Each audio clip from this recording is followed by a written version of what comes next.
Can I get a mic check from everybody? Let me know if you can hear me. I had some very last minute audio problems, so had to pull out a different mic.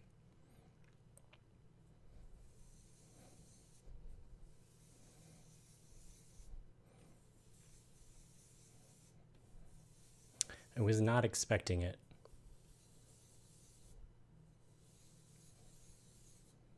Sounds good. Thanks, Naomi. Just warming up here. Gonna let people trickle in a little bit. Thanks for showing up, everybody. I think we're gonna have a lot of fun today. And by fun, I mean we're gonna get a lot of education today. So I might stumble through this a little bit because it's not gonna be my area of expertise, but conceptually I do understand all of it, so we'll do our best to get through it, and I'll tell you what it is in just a little bit. I hope I don't hit my mic. I've got so much stuff happening over here. I've got like a microphone on my right. I've got lights over here. I need to get a better production setup. Education is fun. Yes, it is very fun. So I'm just warming up. I'm going to give it another minute, and then we'll get started. Hope everyone's weekend is going well.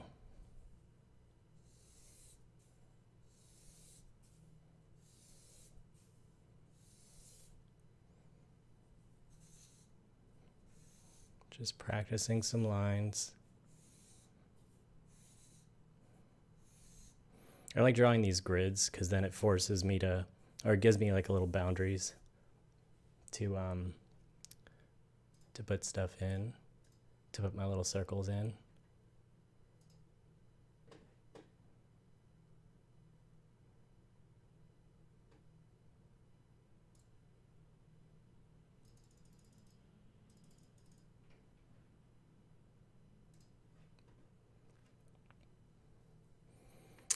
Before we get started, I do want to say that, excuse me, that right now, Sketchy did just launch a new offer. Get 30% off when you buy 2 or more classes, which is a really great deal, using the code SAS30. That's Sketchy Art School 30, SAS30. I did just release a new class, by the way, and it would go really well with any other. It would pair really well with any other class, maybe one of France's classes.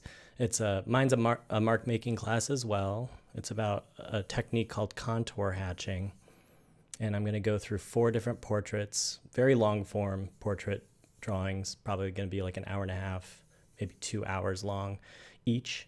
And I'll be taking you through how to apply that technique to 4 different kinds of mediums. So it should be a lot of fun. If you've seen my work, you'll know kind of the style that I'm talking about. But it can be something that you can infuse into your own. And it's a style that I like to use because it really gives volume to the forms. And then Sketchy just posted it into the chat. I'm going to go ahead and stop warming up and get started. So today, get this mic out of the way. Today we're going to be doing something that was requested by a number of people throughout the class. And that is, I have too many drawings going on. Okay. Get this paper out of here.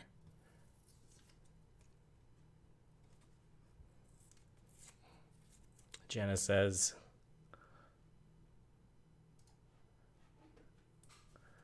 the way the light's shining on my head, I can see the side plane where the side ellipse would be. Yep, there it is. It really helps when you have like a really well lit figure. The only reason why I didn't choose muses that were really well lit is because I couldn't find any.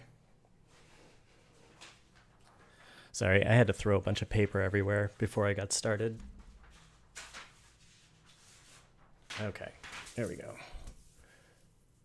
And let me just tape this up. Anyway, we're going to be doing some perspective drawing today, or at least the head from different angles.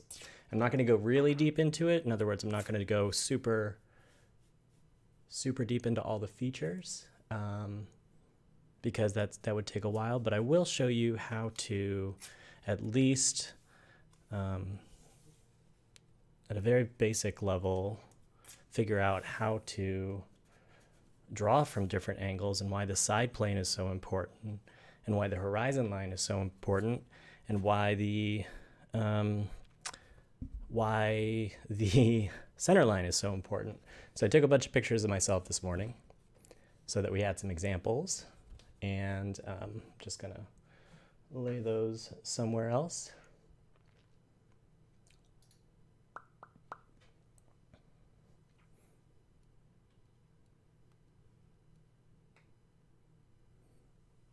All right, welcome. Let's get started. So the first thing I want to do is use this reference that we've got up. It was the reference for today that was listed in the description, so you can find it in the description, the link to the muse. And this one's really tricky because I picked it. It was supposed to be a 3/4 view, and it sort of is. It's at least something in between profile and frontal view, but it's pretty extreme. And I think a lot of people had some difficulty with it, mostly because it is so extreme. And so I just want to kind of lay in, let's get the circle first. Let's figure out where the circle is on the screen. I just want to lay in where that side plane will be so that you can kind of see how it's not maybe as intuitive, or sorry, not as front-facing as we've shown in a lot of the really core basic Loomis foundational 3/4 views. So we always draw a circle, and we're going to start right away, and we're going to say that we're actually looking up at him a little bit. And when I say that, I mean that he is above us a hair. And you know this because you can see much more underneath his nose. You can see that you're kind of looking up at his eyes. And so this is where we start getting into different views. And normally we would draw an equator line that goes straight across. But in this case, we're actually going to draw a slight ellipse to indicate that. And when I say slight, I mean very, very slight. So what I would do is draw an actual ellipse. And the placement of the ellipse is such that its widest point hits the widest point of the circle of the outer sphere. It's kind of hard sometimes to draw an ellipse this shallow because it almost ends up looking like it's got pointy ends. So we're not going to stress too much about that right now. I just kind of want to show you how to start getting a horizon line that you're looking up at. Now, the reason why I'm drawing an ellipse is because it's a lot. You can see how it sort of is fully cutting through the sphere. Like you can imagine this as a globe. And if I took these bottom lines out, boop, I'm looking up at the top hemisphere. So this is like a flat plane that represents the bottom of that top hemisphere. But since we can't see that, because the sphere, the bottom of the sphere, the bottom hemisphere, is obfuscating our line, we're just going to see that top one. And that is now our equator line. We're looking up, or the model is above us. And so, because our eye line is probably right around where his nose is. So from there, what we can do is now draw the side plane. And I've been talking in the chat, or not in the chat, in the Mighty Networks school forum community about people are having a little bit of trouble placing the side plane, like where it's supposed to go. And I've been trying to like describe it as this. I printed this out. I've been trying to describe it as the area where the front plane of the head, which is your face, starts to turn into the side plane of your head. So in this case, the front plane of the head, which is his face, starts to turn around the corner of the eyebrow. That's where the side plane, generally speaking, kind of begins. And so you can think of that oval as being there, that side plane ellipse or oval, whatever you want to call it. And some folks were trying to figure out, well, how wide does it need to be? How big is it? And the only way I've been able to kind of describe it is to take a measurement of about where the far side of the head is to approximately a little bit outside of the height, like the high point of the brow. So I take a measurement. It's a little hard to see, so I'll pull it down a little bit. But I'm still taking a measurement from the outside of the brow. I'm going to take a measurement from there, because remember, this is the equator line. And I'm going to see how wide that is in relation to his head. So it's about 1.5, maybe a little bit less than that. So that means that for every 1.5, I get 1. It's a relationship. And so if I come over here, and again, I know that this is the equator, I can measure 1, and I can say that's another 1. That's a little too short, so I can say 1. It's another 1.5, approximately. So I know that this is approximately how wide the face is, which means that the side plane, the curve of the side plane is going to hit about here. So I'm just going to put a little mark right about there. Now I know that when I make my oval, I need the outside of that to be over here. I'm going to get into a little bit, the ellipse will change its place here and there, but I'm just going to show this. Naomi, the side plane split in half, or does it depend on the angle of the head? It is always split in half, but where it's split in half depends on the angle of the head, and we'll get into that in a second. So now I'm going to make my side plane, and it I think that maybe I'll see the edge not quite hit the edge of the sphere. So let's try to do a really nice oval. I'm going to try to make sure that that horizon line, oops, I'm not even hitting it, see? And I will zoom in a little bit now, so you can see it a little bit better. So I'm trying to make my ellipse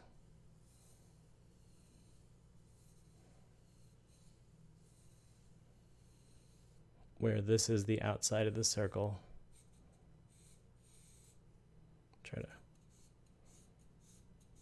And then where the outside of the ellipse is somewhere around here. It's not super important that we get that right, but anyway, this is going to be approximately where the front of the face is. I actually think I made it a little too wide, to be honest with you. Yeah, it's a little too wide. This is a little too wide, but I think you get the point. So now to get the center line, which is one of the most important lines, I need to try to make this ellipse big. Just scale it up and make sure the tops and bottoms of it hit the tops and bottoms of the circle. So I'm trying to make approximately the same ellipse here.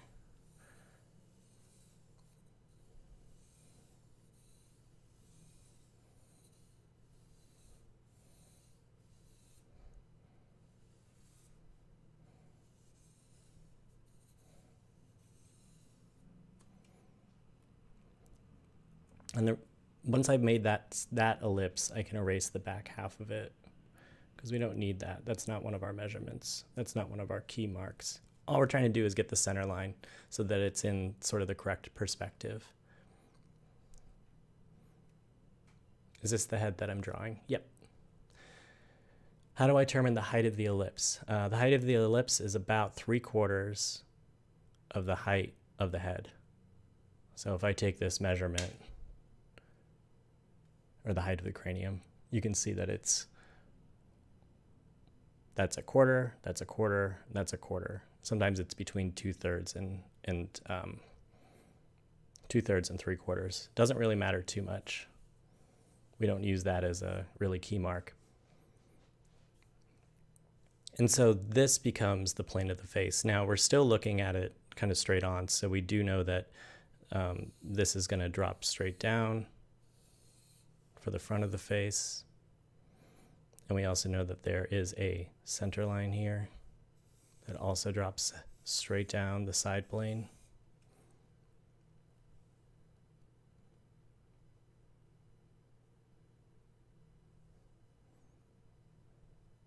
And it's interesting because you can start to see this curvature, and you have to imagine it almost like, this is pretty shallow, we'll see it better, but almost like that side plane has also a flat line where the curve is actually sitting above it.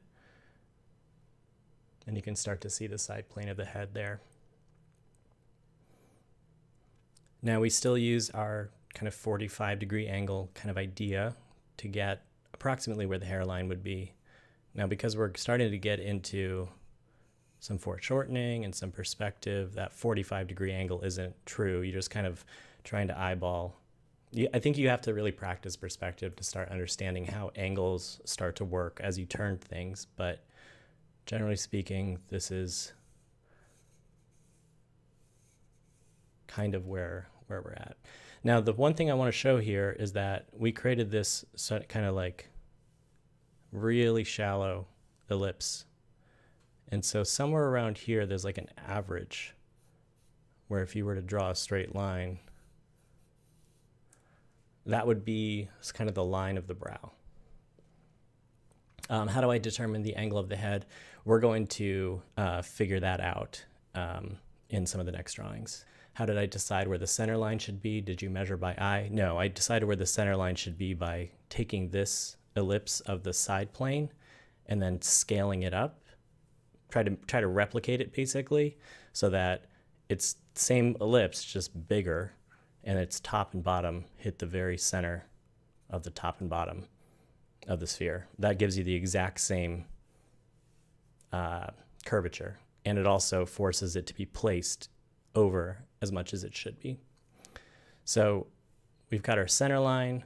I was just saying that we were trying to imagine a brow line here, and the angle, actually gonna this over here. The angle is, again, where I was kind of creating that curve of the ellipse. The angle is somewhere like in the middle. If you were to create what's called a tangent line of the, if I were to create a tangent line of a circle or a curve, it's the line that hits exactly at the angle of the curve you want to do. So if I had a curve that was like this, my tangent line, this is a little awkward, would be this.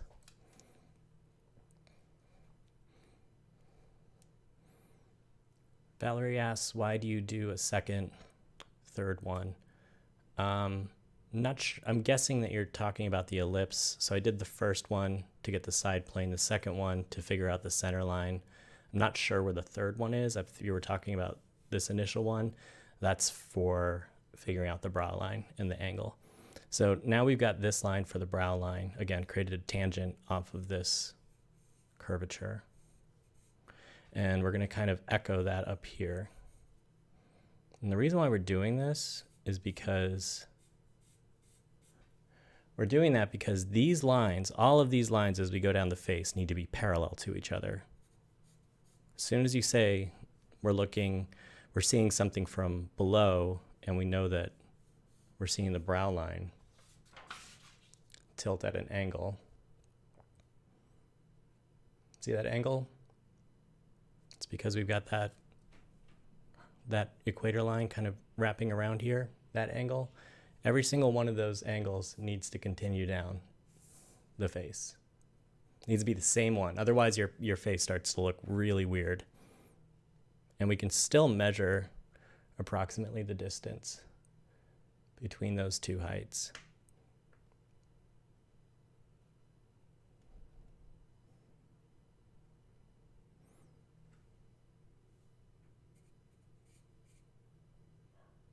I'm just creating marks right now just to figure out where those go. But I'm going to correct those marks and then say it's a little too steep.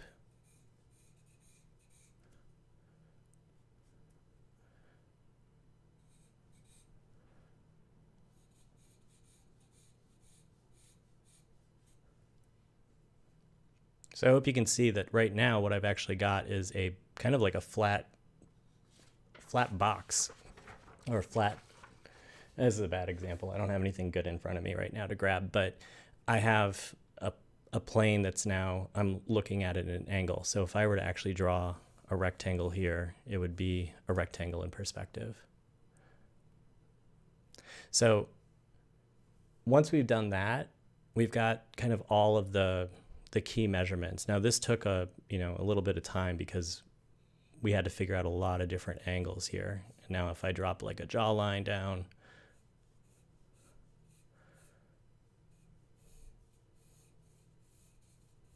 everything still comes off all the same pieces. And we've got that rhythm line. Somebody asked about how do I determine what this line is. All this line is trying to do is kind of continue where the head turns and then comes down the face. You can see it in my face right now. Hold on. You can see it in my face. Oops. Oh, this is hard. Can you see that line? See it coming off the side of my head right here? And then it kind of comes down and meets my chin. Ugh, this is hard. This rhythm line, that's where the front of my face is. That's where it kind of turns over. That's why we make that line, just to get a sense of this is the front of the face, this is the side of the face. Now, I didn't do this in the Loomis method as I was teaching it because I wanted to reduce the level of complexity. But there's actually a line here that sort of starts to depict the shelf of the brow. You can see it. You can see that line here, and you can kind of start to see it here. And that's the cavity that your eye sits in. And then what usually happens is it comes back over and then meets that rhythm line again. And then continues down to the face. So really what we're doing when we do that rhythm line is we're kind of doing this. And then you can imagine more parallel lines coming over here, more coming over here. And if I were to shade this in a little bit,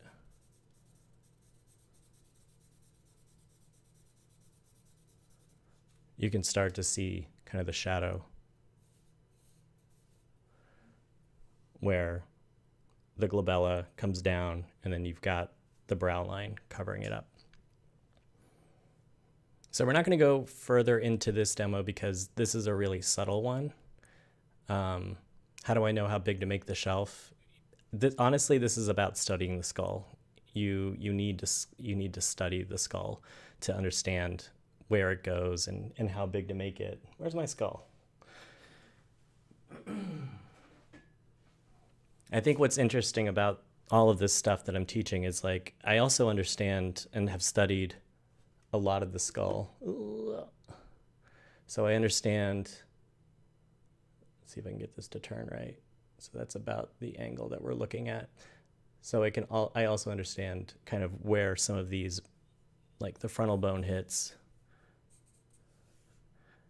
and getting into like the zygomatic bone here up into where it hits the glabella and then meets the nasal bone.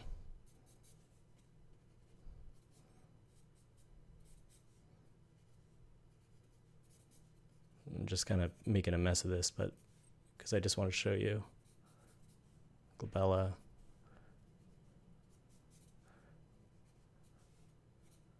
frontal bone, the zygomatic bone. Zygomatic goes back, comes back up. So I think you can start to see, hopefully, where the skull kind of sits in there. Definitely recommend buying a skull if you can. I think I got it from Amazon. Just look up plastic skull, human skull. Just look up human skull. Okay, I'm gonna move on here. I hope you got just generally like all the steps there of how I'm trying to arrive at the different angles. Now let's go in a more extreme space, because I think that'll demo a little bit more. I don't know if I'm going to get through all the angles, but I will certainly do my best to get through some. So like I said, I took some pictures of myself this morning, and I'm sorry I don't have a very strong jawline, so it's going to be a little difficult to sort of see some of the different angles. I want to give you a little bit of tips about looking up. Okay, looking up. So this assumes that I'm at eye level with the model. So I'm looking at eye level at the model. Now what's really interesting is that we're always gonna start with a circle. Always, always, always. Might get a little crowded on this piece of paper, but that's fine.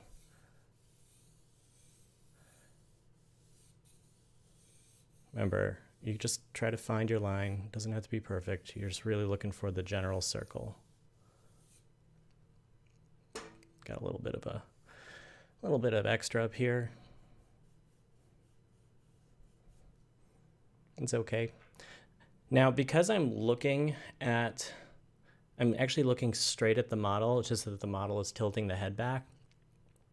What I'm seeing is that side plane doesn't change.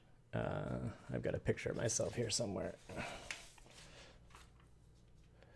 This side plane is still the same ellipse as it was when I'd be looking at myself from 3/4 view, just with my eyes down or my eyes looking straight at you, which seems unintuitive.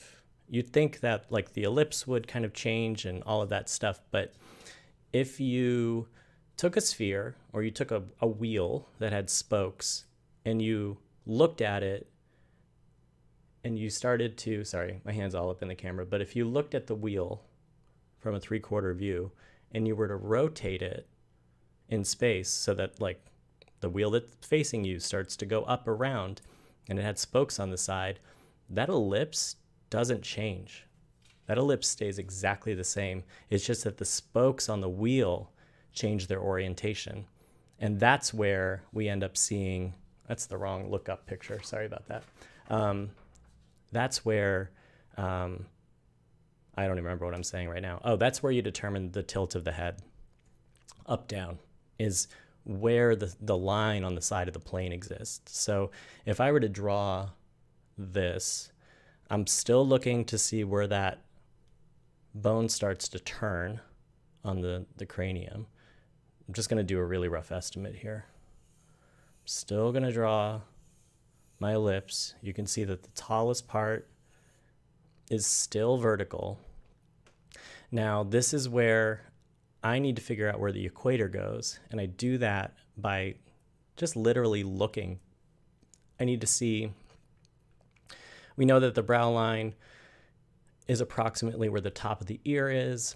So if I look at that angle, this is where you kind of start in a different spot than you normally would. So if I look at that angle, it's probably something like this.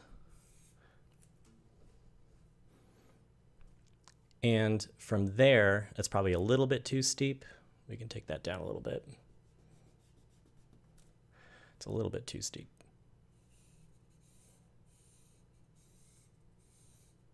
I'm trying to get it kind of in the center so that these two halves split. I mean, the ellipse is still tall on the top, but this is the idea that like the spokes are moving.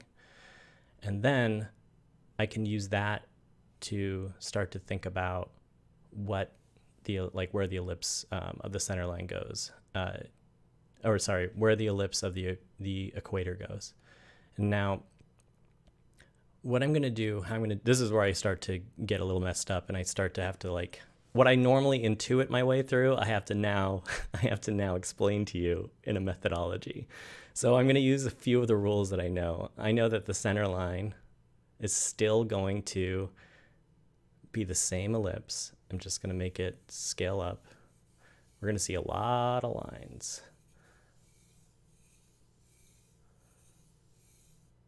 So that's still our center line. We're not going to see it curve down here, just so you know. Just kind of giving myself a visual center line of where it's going to go.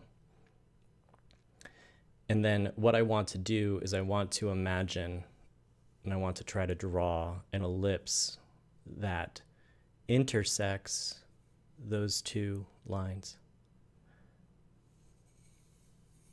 And this is going to be an angled ellipse. This is really tough.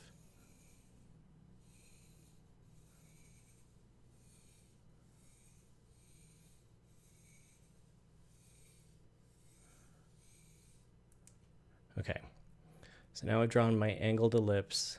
I'm going to erase the bottom half because I don't need it. Keep on getting my side plane. Reinforce that side plane. Sorry if I'm not looking at chat right now. This does require a lot of thinking. But as you can see, my eye line, my brow line is really far up. And this is where you have to start getting a better sense of, and we'll do our sort of vertical of our side plane.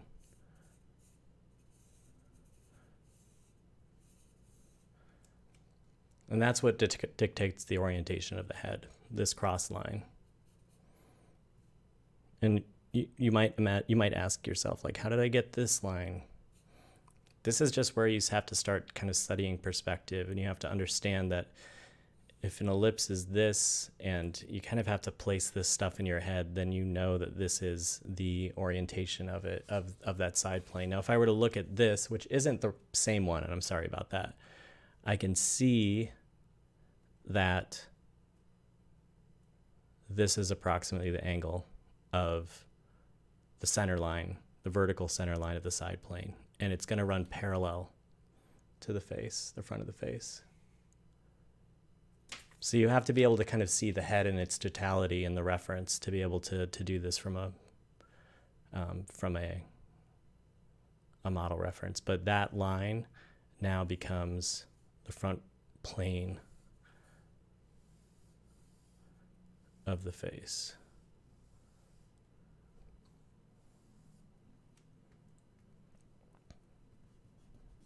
Get rid of some of this stuff. Okay, what have people been saying?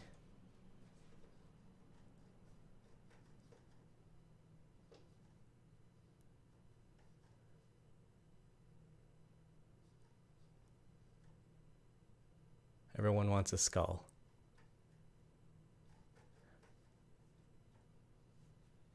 Beta's now confused. Yeah, like I said, this requires a really good knowledge of perspective. I would say that. Like if I know that this is, I could draw a box around this entire skull and you could probably see it better, but this is going to get really messy if I do that. I even did a lot of these angles wrong compared to did I? Am I using the wrong photo over here? No. Okay, I'm just whatever. Now, figuring out these measurements, sorry, you'll have to forgive me here. I feel like that's still not the right angle. This is curving, I promise you. But just like when we do the front center line of the face, once it hits the brow line, it ends up coming straight down. Now, in this case, down means the angle that's parallel with the side plane, because that's determining orientation. And this is where it gets hard with foreshortening. It's because you kind of can't see the hairline. It's back behind that curvature of the cranium. And so I need to look at and take stock of where that bottom of the nose is in the reference photo. Again, I printed out the wrong one, and I'm sorry about this. But I can see, for instance, that this is the distance of the very bottom of the nose, which is this right here, to the brow line, which is this right here. I can measure that distance and then bring it down, and you can see it hits the bottom of the chin. So if I were to look at this, and I imagine like a side plane here, and I know that my ear hits approximately where the brow line is. Brow line, ear line.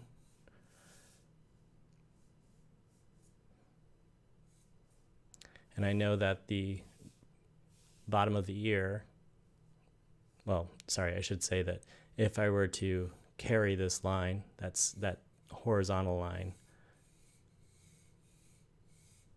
down, that's going to be approximately the length of the ear. And so as I'm carrying that line out, projecting it outward, and I know that this is sort of going to be that corner of the face. I would normally do a rhythm line here, but I'm just trying to figure out in an invisible box world where that nose line is. Take that measurement, where the chin line is. See how this isn't super easy? Does it help to think the equator center line equals brow placement? That's exactly what the equator is. It's exactly where the brow line is. How do I decide where to start the ellipse? I mean, I think I just walked through it. I can't go back. I don't know which ellipse you're talking about. Using the Loomis method to construct a clay model, make a ball, slice off the edges, add a line, add the mask, jaw, add nose, carve out the eyes, etc. Just in the same order as drawing makes all clear. Yes, I think I hear what you're saying, Carol Ann. You can use a styrofoam ball instead of clay. That is correct. A lot of folks have purchased a styrofoam ball. They've cut off the sides of it so that you have those slices gone. They put rubber bands around it, right at the horizon line, and then at the hairline and at the bottom of the nose line, or just markered it. And it helps you when you stick like you skewer it like right up the bottom, and then you can kind of orient and rotate it as you need to. So if I were to do this rhythm line down and then down over here again, you can start to see the front plane of the face. And I'm looking up quite a bit, and so it's not super intuitive where the chin goes.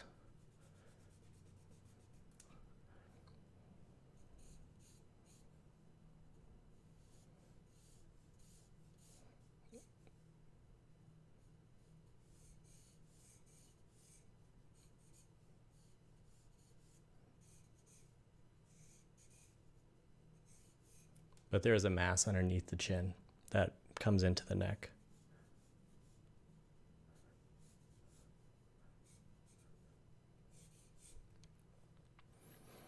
So you have to take those principles and apply them to every angle. Now the angle that's difficult, remember I told you this was tilting up at eye level. Let's see if I can get through a couple more. It's 9:40. Let's see if I can get through a couple more. Taking that same principle, you can turn it downward. And if we were to actually be looking up at a person,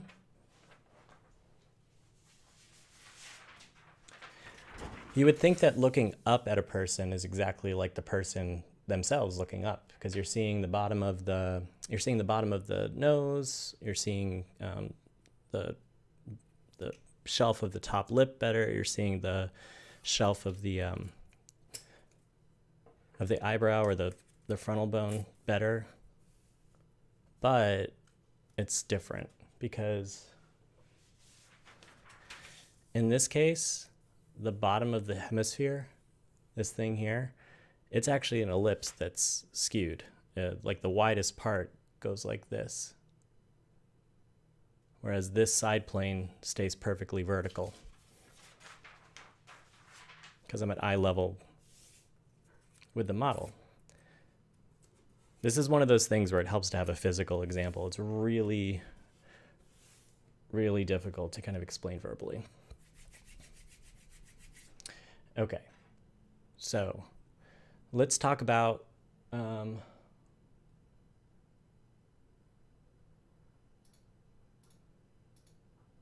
below. So you'd think it's not really that's kind of the same idea, same principle, but in this case it's not. So the difference is here, once we draw our circle, always start with the circle. This doesn't change. This never changes.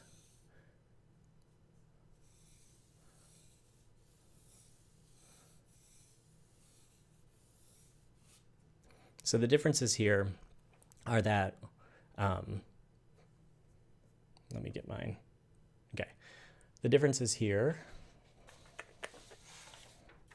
looking up, are that I'm actually going to be getting foreshortening, perspective-based foreshortening. And you can kind of see that in the concrete behind me, where one side of this kind of, it's like a pillar. One side of it's starting to point up this way, and the other angle is pointing up this way. So we're getting, technically we're getting 2-point perspective, but you can think about it in 1-point perspective, where those lines, if they kept going, they would converge into a single point. So that's actually what's happening with the head too. You can imagine it, that sphere sitting inside of a box, and as it goes away from you, the head will end up narrowing, and it'll end up going into infinite distance into a point as well.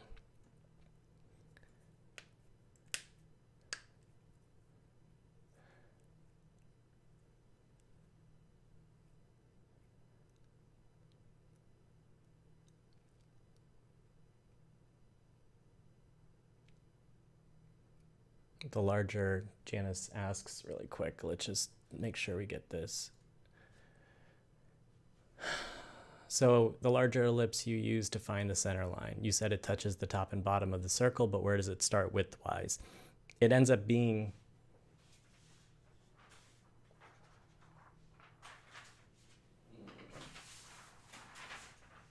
there it is. I did this demo a little bit yesterday. So the center line, let's get this up. So how wide does this end up being when it touches the top and bottom? How wide do you know you make it? You have to know how to scale this up. So when I say that, I mean like you're basically making this exact same ellipse, but bigger. You're trying to echo it. And so the width is determined by what that looks like when it's scaled up. It's not a specific width. It's something that you just have to practice and get better at. You can get a sense of how wide it's supposed to be by, as you're drawing your ellipse, this shape, this curve needs to look exactly like this curve. If this curve starts to go out here, it means that you're not echoing this. If this curve looks like this, it means that you're not echoing this. So you're looking for the same ellipse, just bigger. Just takes practice. Okay. I was talking about perspective here. So the difference between what we just showed in terms of tilting back, where we drew an ellipse here, is that the ellipse is actually going to move up.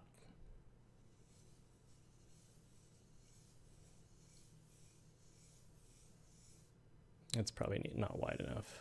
This is an extreme example. I'm just kind of trying to show you the, exaggerate a little bit so you can get a sense of what I'm talking about. The ellipse is going to move up the circle. So it's no longer dead center in between. I'm shifting it up a little bit. And that's because we're actually seeing more of the bottom of the sphere. So the ellipse is going to shift up because we see more of this bottom.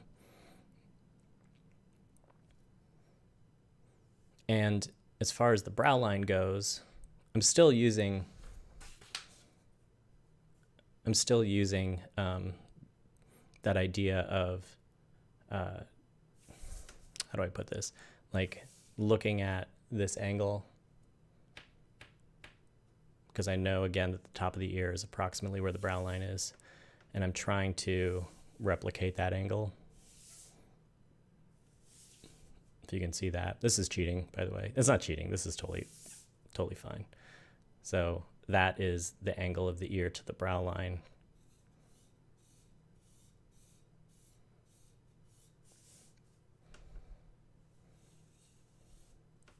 And then the difference between looking up in terms of the model tilting their head back and being below the model is that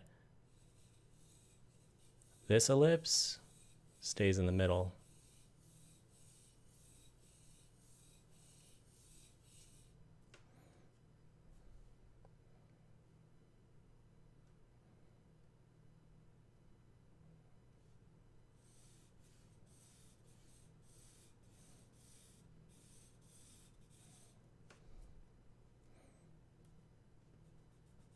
And the reason for that is if you took a bowl and you put it above your head so that you were looking up at it, this ellipse would never angle or tilt. It would never get wider in a different way. As you go up, the only thing that happens is the ellipse gets taller, so you can see more of the inside of the bowl. That's one of the big differences of looking up at something versus, I didn't make this quite tall enough, I'm sorry. Looking up at something versus it tilting back away from you if it's at eye level with you.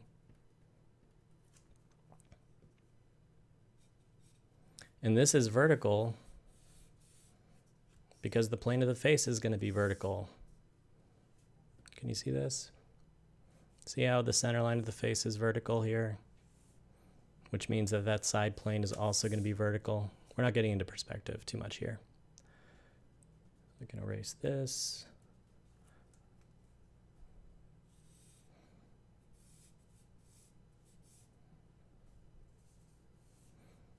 And again, I can still echo that sphere, or sorry, that ellipse. I can echo it again. Try to create a bigger one of it.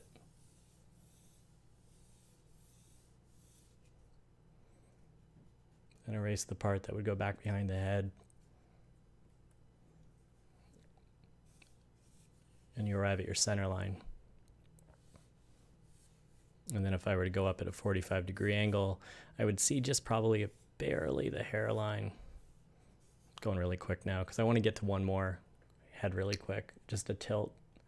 And then because again, we're just looking up at the person, this line comes down straight and we'd still be getting some foreshortening here. So this is really like, normally this is the line. It's probably going to be longer. It's going to be a little bit further down and then even further still here, depending upon how close you are to the person. And what's also going to happen here is that these, for the most part, lines are going to still be parallel to one another. Well, actually, sorry. You have to think about this like a box. Yeah, these are going to, sorry. These are still going to be, it's like a tangent here. Tangent here. Or sorry, parallel line here. These are all still parallel. So that's what it means to start to look up at a person.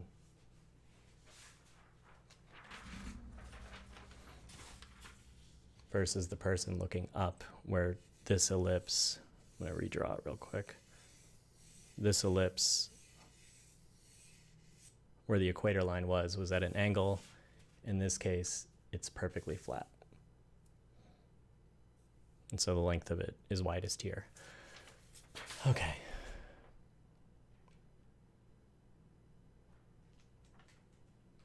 All right, how are we doing on time? Got 9 minutes. I want to remind you all that there is a sale going on with Sketchy Art School, where if you buy 2 or more classes, you'll get 30% off using the discount code SAS30. Sketchy Art School. That's what that stands for, SAS 30. I just released a new class that has my, I don't want to say signature, but maybe signature mark making technique. If you've ever seen my work, it's called contour hatching, and I show you how to do it through 4 different mediums. It'll be really fun. It's going to be a lot more creative. This is really structured. This is much more of a teaching kind of class. The other one's going to be teaching and creativity. Let's just do this one. So I'm going to get this last one in really quick. A lot of the same concepts apply here. In this case, we've been showing how the side plane tilts back where just the spokes kind of rotate. We've shown from below how the spokes don't rotate, except they just change in perspective. So this one still stays vertical.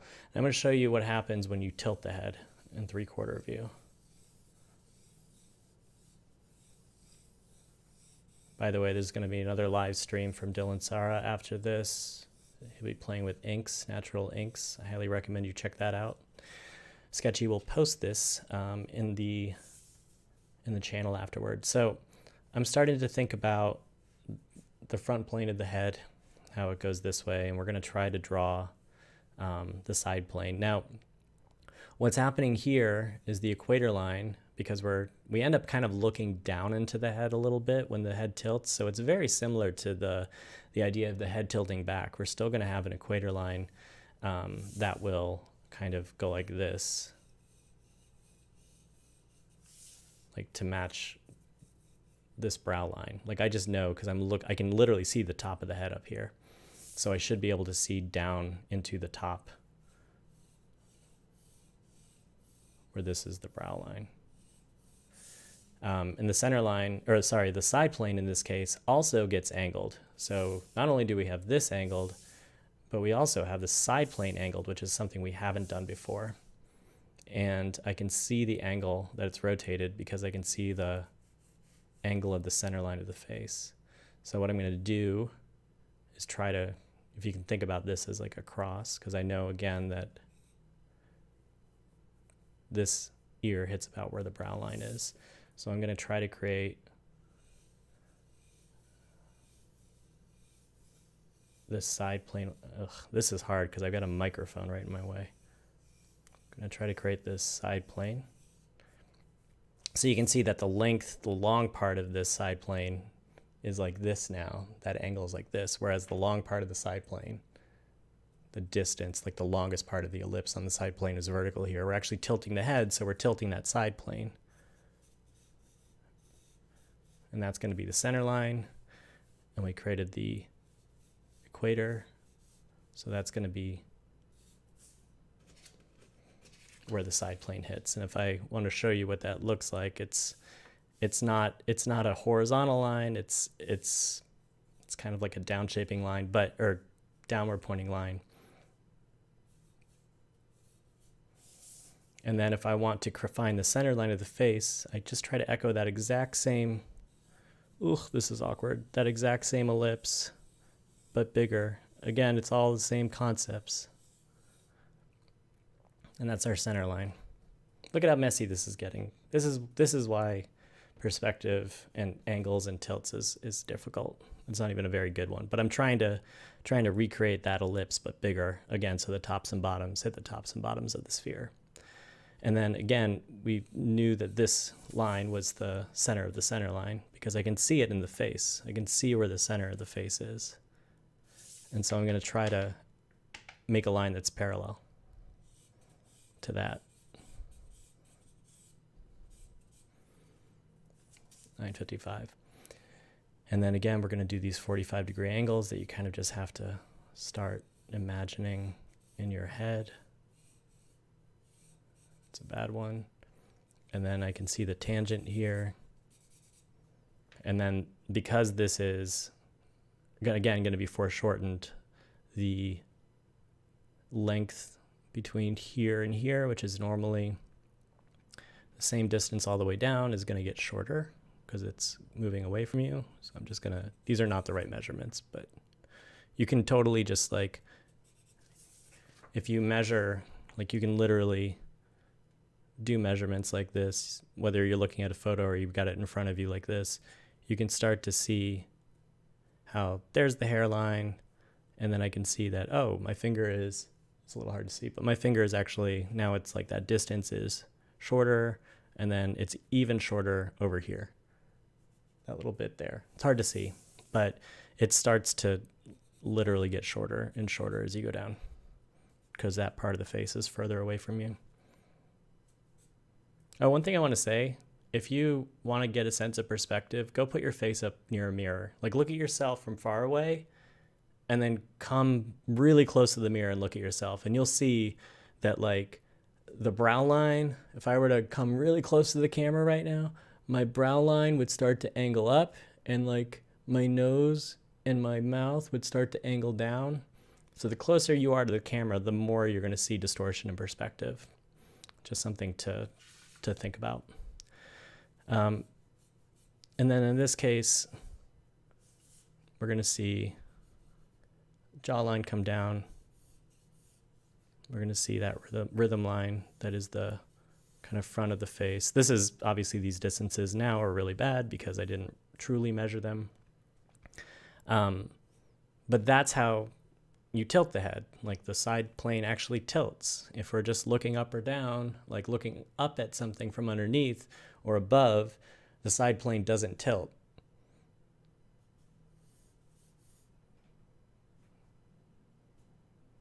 There's more rules than that. I mean, features you end up seeing from underneath and all of that kind of stuff, but there's a lot here. This is a whole next level of study, and that's why I didn't end up including it in the class, because it's really in depth, and you have to understand perspective, and you have to understand how things move in 3D space, and a lot of that is just practice,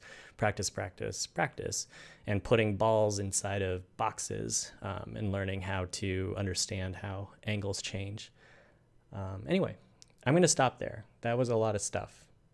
Sorry I didn't interact too much with chat. This is just like a really... it requires a lot more of my attention, unfortunately, because I'm not as fluent, if you will, in this. So I do want to say thank you for watching. Just go back and watch this video if you want more explanations. I do appreciate it if you put it in the community for the class, but it gets really hard to describe this stuff without having a video, and I think it's going to be a little too difficult for me to make videos to explain this stuff. So do your best to get what you can from this. And to be frank, like, just take photos of yourself just like I did from different angles, and just kind of study where those features sit, and like all the other rules still apply. You're changing the perspective. So anyway, thanks for showing up today. Hopefully this was at least helpful. And yeah, again, stream coming up from Sketchy. They'll post a link, and buy 2 or more classes right now, and you can get 30% off with the promo code SAS30 over at shop.sketchy.com. And there's a lot of really good stuff there. And again, I just released the new class that's coming out next month, so please come and join us for that. I think it'll be a lot of fun, much less rigid than this. So thanks everybody, and I'll stop there. We'll see you soon next week.